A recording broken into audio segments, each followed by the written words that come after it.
அஸ்ஸலாமு அலைக்கும் அன்பு சொந்தங்களே, வாங்க எங்கள் வீட்டில் நைட் டின்னர் என்னென்னு பார்க்கலாமா? வாங்க. இன்னைக்கு மல்லாட்டை பயிர் சட்னி அரைச்சி வச்சுருக்கேன், தாளிச்சிடலாம் வாங்க. பிஸ்மில்லாஹ். சட்னி தாளிச்சிட்டு ஆளுக்கு 2 தோசை, எனக்கும் எங்கள் ஹஸ்பண்டுக்கும் 2 தோசை ஊற்றிக்கலாம்.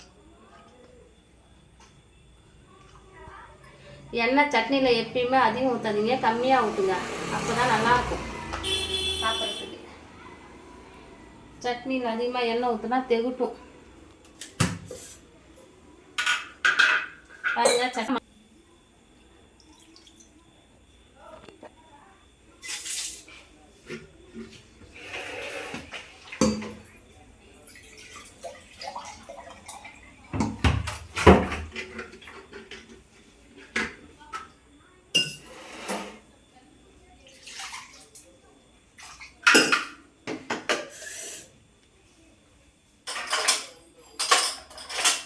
4 கடுகு போட்டுக்கலாம். எண்ணெய் காஞ்சிடுச்சு.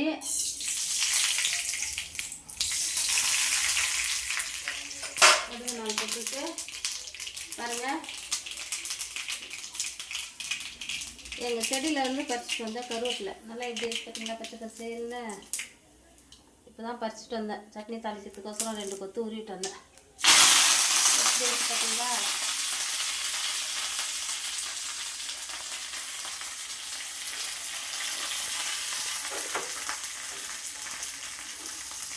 சட்னி தாளிச்சு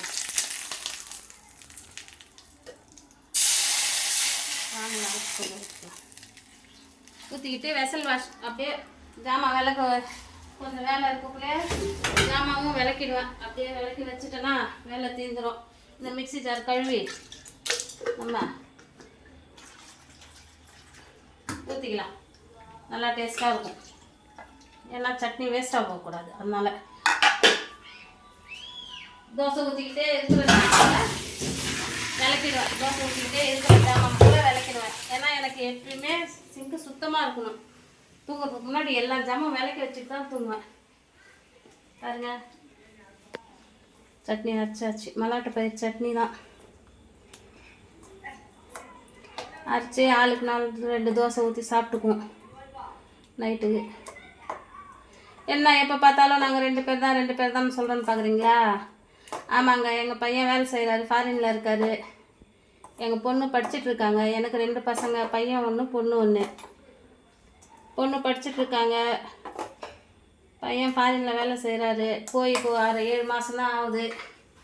படிச்சிருக்காருங்க, பையனும் படிச்சிருக்காரு, டிகிரி முடிச்சிட்டாரு. அப்புறம் டிஜிட்டல் மார்க்கெட்டிங் கோர்ஸ்லாம் பண்ணியிருக்காரு, படிச்சிருக்காரு. பையனும் படிச்சுட்டு தான் படித்த வேலைக்கு தான் போயிருக்காரு. அல்லா புண்ணியத்தில் போய் பையன் இப்போ சம்பாதிக்கிறாரு. பிஸ்மில்லா, தோசை ஊற்றிக்கலாம்.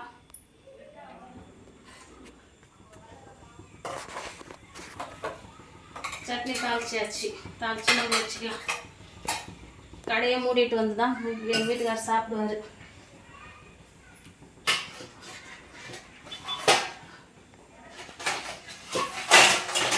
சூடாக தோசை ஊற்றி வச்சுக்கிட்டோன்னா அவர் சாப்பிட்றதுக்கு சரியாக இருக்கும். நான் கொஞ்சம் நேரம் போய் கடையில் உட்காந்தேன்னா அவர் வந்து சாப்பிட்டு போவார். அதுக்கப்புறமா வருவேன் நான்.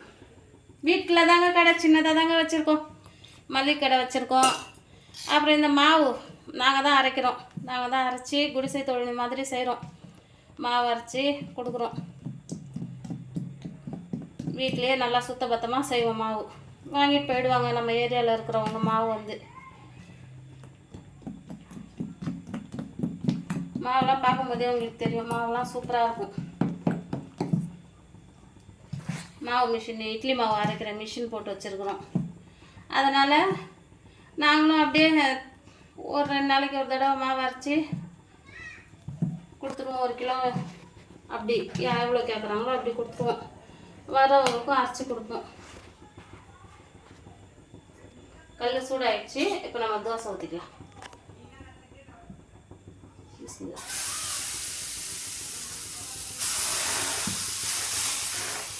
நல்லா தோசை வருங்க இந்த கல்லில். நான் எப்பயுமே மீன் வறுக்கிறதுக்கு ஒரு தவா, சப்பாத்தி சுடுறதுக்கு ஒரு தவா, தோசைக்கு ஒரு தவா வச்சுக்குவேன்.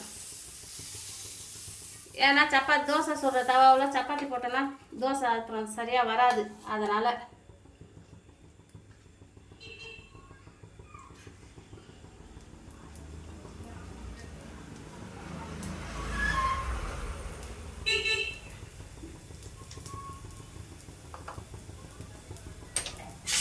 அப்பப்போ சுத்தம் பண்ணிக்குவோங்க. அப்பப்போ அடுப்பு தொடச்சி வச்சுக்குவேன், அப்பப்போ சுத்தம் பண்ணிக்குவேன். நமக்கு கசாமசா இருந்தால் பிடிக்காது. எப்போடெல்லாம் அதை சுத்தம் பண்ணுவோன்னு இருக்கும் நமக்கு.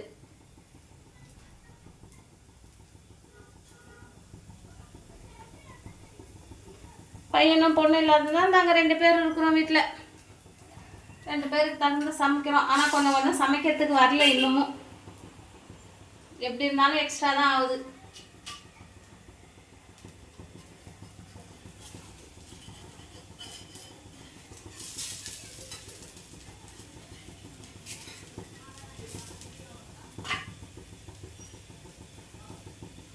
நல்லா சூப்பராக வரும் தோசை. இது இண்டோலியம் தவா. இது தோசைலாம் நல்லா வரும், பக்காவாக வரும். வாங்கி நீங்கள் விளக்கெண்ணெய் தேய்ச்சிட்டு சுட வச்சு நல்லா கழுவிட்டு அதுக்கப்புறம் வெங்காயம் போட்டு வதக்கி விட்டுட்டு விளக்கெண்ணெய் தேய்ச்சிட்டு அப்புறம் கழுவிட்டு திரும்ப ஒரு முட்டை கிட்ட போட்டுட்டு அப்புறம் தோசை போட்டிங்கன்னா சூப்பராக வரும் தோசை. பார்த்தீங்களா? நான்ஸ்டிக் தவா என்ன பண்ணுது முன்னாடி நல்லா வரும் தோசை. நல்லா பெருசாகவும் இருக்கும். சின்ன சின்ன தோசை ஓண்டு தவல் போட்டு 2 3 4 சாப்பிட்றது 2 தோசை ஆளுக்கு போதும், வயிறு நிறைஞ்சிடும்.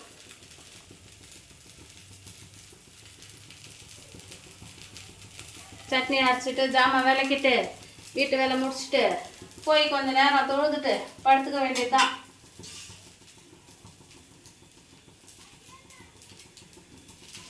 கடையில் கொஞ்சம் நேரம் உட்காருவேன். நான் பிரியாணி எல்லாம் நல்லா சமைப்பேங்க. பிரியாணி இதெல்லாம் ஆர்டர் எடுத்து சமைச்சு கொடுப்பேன். சும்மாலாம் இருக்க மாட்டேன் வீட்டில். ஏதோ எனக்கு தெரிஞ்சது என் தொழிலாக நான் செய்வேன். திருடக்கூடாது, பொய் சொல்லக்கூடாது. ஏதோ நம்ம செய்கிறோம், அதில் எந்த தப்பும் இல்லை. செய்வேன். யார் 10 கிலோ 20 கிலோ எவ்வளோ சொல்கிறாங்களோ, சிக்கன் பிரியாணி இருக்கட்டும், மட்டன் பிரியாணி இருக்கட்டும், சைவ சாப்பாடு இருக்கட்டும், எது கேட்குறாங்களோ சமைச்சு தருவேன். நான் நிறைய பேர் என்கிட்ட ஆர்டர் தருவாங்க. நான் உங்களுக்கு ஆர்டர் கொடுத்தா சமைக்கிறப்போ உங்களுக்கு ஷார்ட்ஸில் எடுத்து போடுறேன் பாருங்கள். வீடியோவாகவே லாங் வீடியோவாகவே போடுறேன் பாருங்கள். பாருங்கள், 4 தோசை ஊற்றி வச்சுருக்கிறேன். இந்த சட்னி மல்லாட்டப்பயிர் சட்னி தான் அரைச்சி வச்சுருக்கிறேன்.